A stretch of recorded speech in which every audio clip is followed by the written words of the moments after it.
So I'm here today with Amanda from Cloud9 Hypnotherapy and Coaching. Hi there, Amanda. Hi, Sarah. Great to have you with us. So tell me about, I think I know what hypnotherapy and coaching is, but I bet you I probably don't. So tell us about it, please. Well, I've chosen to do my business as hypnotherapy and coaching, but you might find some people who just do hypnotherapy or some people who just do coaching. But I like to combine the two because there's quite a nice overlap. So hypnotherapy is really just therapy, but using the power of your mind, which is the hypnos in Greek, I think. Greek or Latin, I'm not sure. But so using the power of the subconscious mind, which is the most powerful part of your mind, because mostly we try to run our lives with our thinking and planning and controlling. But that part of the mind is only like the tiniest tip of an iceberg. And the subconscious mind is where the power is. So if we can work with the subconscious mind, then I believe that therapy is quicker and possibly more effective. Oh, so what would you say to somebody then who might be, hear the word hypnotherapy and you conjure up all kinds of scary things like, oh my gosh, I couldn't do that. I might go back, into something in my mind that I don't want to access. Or so if it is a fearful thing for somebody, what would you say to them? I think you're absolutely right. I think it is really fearful for a lot of people. Before I knew about hypnotherapy, if I ever had thought about it, I imagined it was a gift that somebody had. I now know differently, obviously, and I know that it's something I've trained to do.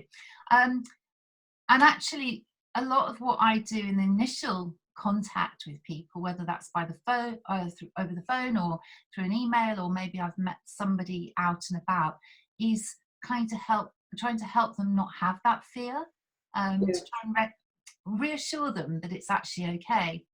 And your subconscious mind is so powerful that I'm going to say nothing bad is going to happen to you, in the sense that you are always in control. And I think a lot of people fear that when they go into hypnosis with me in the room, lose control. And in fact, the opposite is true, because you become so focused, you are in control. And I will never push somebody to go into those bits of their subconscious if I don't feel they are ready or wanting to do it. So you are totally in control. You're not suddenly going to explode unless that's what you are prepared to do. You are always in control. That's really reassuring, isn't it? Because you can, it is. And so for me, I don't know anything about it at all, and so to know that it actually is very safe environment, and obviously, I know that you wouldn't put anybody in anything but a safe environment, but the actual process of it is lovely to hear. Also, there's another thing that I stress on my website, really, but in talking to somebody, asking questions like you are, that one of the great things with hypnotherapy is that you can work what we call content free, which means that you can come and see me and say, I've got these issues. But you actually don't have to tell me what they are. I don't need to know. So I always tell people, tell me what you want me to know. Obviously, it helps me if you tell me some of the things, because I can get a sort of picture. But actually, your mind is so powerful, and the techniques that I use, although I use them in lots of different ways with lots of people, your mind will sort it in the appropriate way for you. So you don't actually have to tell me anything. That's amazing. Isn't it? Well, that's how amazing your subconscious mind is. Yeah, we totally underestimate, don't we, the power of our subconscious mind. The time when you need to come and see me is when the time that something is really bothering you, because we've always got issues. We're human, we are complicated, but we're really simple at the same time. So there's always something. And the only time you need to go and see anybody, whether it's me or whatever type of therapist you choose, is when actually I've really had enough of this. I know it's holding me back. I know that I could do just a bit more with my life if I didn't have this thought process, this limiting belief, whatever it is. That's when it's really worthwhile to go and see me or somebody else that you choose. Because one of the big things that I love to do with people is to really open their eyes, or open your eyes to the power that you have. I love it when after a session, a client will say, and I've had this said to me several times, oh my goodness, I didn't know my mind could do that. And that's such a great thing, because it is your mind. You can tap into it. You can use it for your own benefit. We don't necessarily know what we're capable of. No, but the other thing I say to people is, don't be scared of yourself. Because I laugh, but it's true, isn't it? Yes, yeah. I mean, another thing, an adage that I always say is, it's better out than in. So if you do have an emotional reaction, well, that's stuff you've been absolutely holding inside you, which is not doing you any good. But also, your subconscious mind is amazing, because it is only there to protect you, and it doesn't have a judgment. So it doesn't know that if you've got this, what we call a bad feeling, or a phobia, it doesn't know that it's causing you distress. It's just saying, whoa, we need some protection here. Right. So if it's only working for you and it's there to help you to survive, then it's your best friend. It's not. Yeah. That's really interesting. The big thing for me has always been people development. Yeah. So my first postgraduate job, I was in human resource management, and I did that for quite a few years. And then I went to live abroad, and I had my children, and I did some teaching, and I did other things. And then when I came back to the UK, and when my children were young, I worked in schools. So kind of seeing people. I also had a stint for a little while working for Weight Watchers, and I see that as people development as well. Absolutely, Honestly, I was only with them a short time, but to see people transforming themselves, and the confidence and how their lives are. So I saw that as people development. Yes.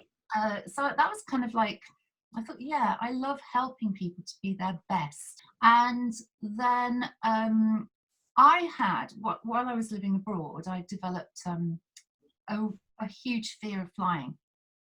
And, yes, and I'm a recovered phobic, and I curated this fear so beautifully. It was the biggest fear you could imagine. I had it for 10 years. I really understand what people go through when there's something, whatever it is, that's so overwhelming. Yeah. So after 10 years, and I couldn't make any more excuses, I actually found a hypnotherapist and went for some hypnotherapy, and just really couldn't believe that was it. The difference, yeah.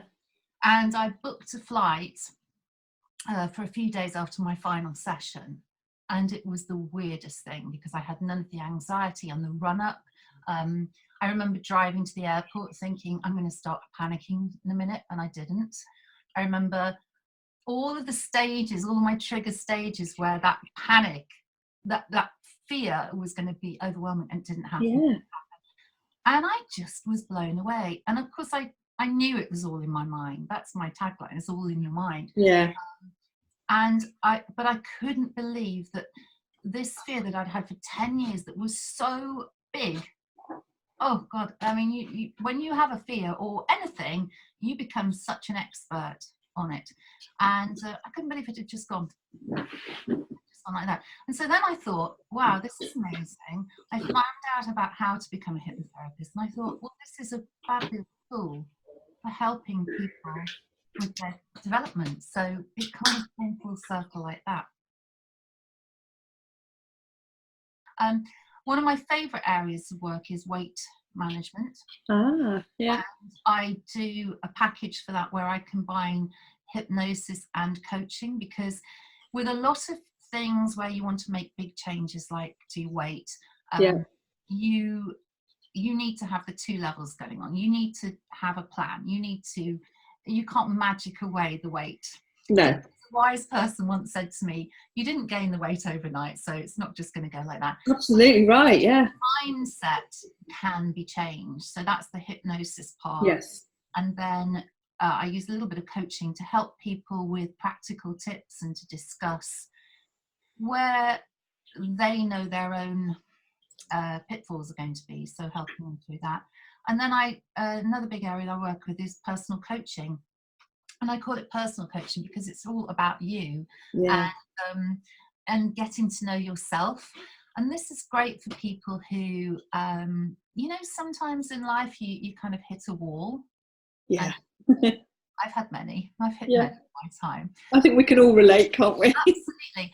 And I don't know, where do you go if you get stuck, but you don't really need all of this that some big organization is offering, and this one seems too technical and this one or whatever.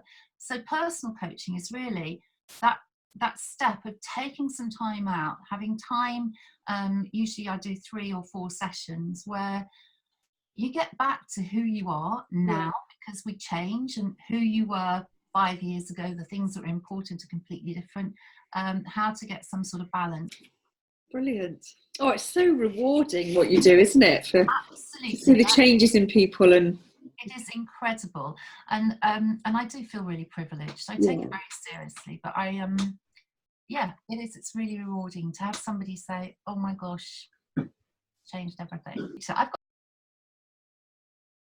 I'm going to just do a little bit of redeveloping my weight loss, weight management, really. Weight loss, we lose weight, but it's weight management. Yeah. My weight management and my coaching program. I'm going to just sort of I tend to update them every year anyway, because I've learned so much more. And I'd like to start doing more workshops. That's something, definitely. And maybe write some little booklets or something that I can publish to give to people or to sell to people, whatever. And I think that the biggest thing that I've got to do is really just get over myself, stop hiding away. I can recommend a good hypnotherapist.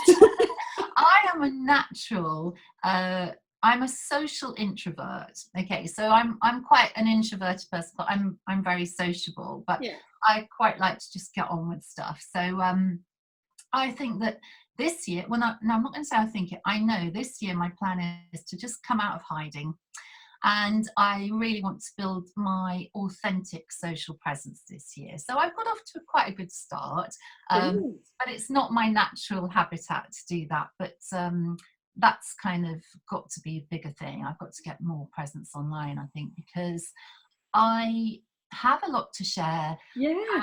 And I really want to spread the word. All of those things we were talking about earlier about fear. Yeah. I love to help people with that. So, I've always tried to do that in my networking. Sure. And now I need to do it a little bit more online. But just really putting more of it out there so that people understand things better. Well, your writing, your courses, they're all fabulous ways to do that, aren't they? So we shall wait with bated breath for those. Oh, thank you so much for your time. It's been really fascinating to talk to you, and as you know, I could talk for all day, but we'll be popping your contact details up on the screen so people know how to get in touch with you. And just again, thank you very much indeed. Thank you, Sarah. It's been a pleasure. Thank you for your your time. Welcome.